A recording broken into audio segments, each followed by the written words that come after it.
Assalamualaikum friends, here is truck trailer mockup big pack, and these files for Photoshop.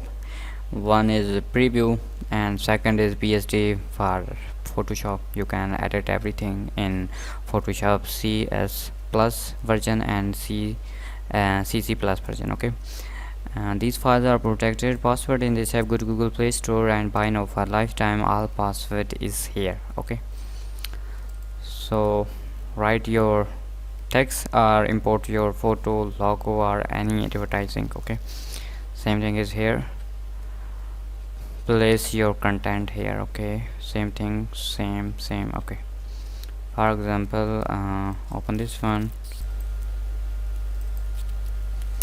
You see here in layer area, here is one layer, just your work, your design here, and here is a photo filter. You can change both color. Okay, double click here. I know you can do easily.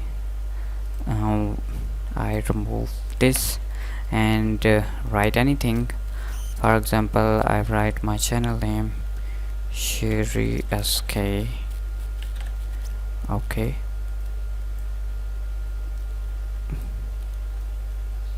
enter, Control S, and you see my name is here. Remove it, create new layer and then remove it, and I import any other photo, girls,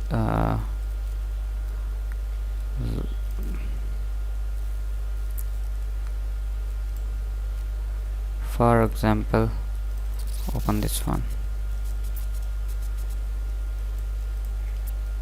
Okay, write anything, back color, opacity is 57, and now write move on. So write anything, depend your own choice. I tell you, just for example, Control S for saving. You see our poster is here. Or remove it, Control S, see again, remove text, Control S, and you see. Okay, all files are same. This one, same thing is here. 1 2 3. Here is a different color filter. Place your content here. No, and same thing here. Place your content here. Oh, sorry, no. I hope these mockups are useful for you. Subscribe me and download this app for password. Take care. Allah Hafiz.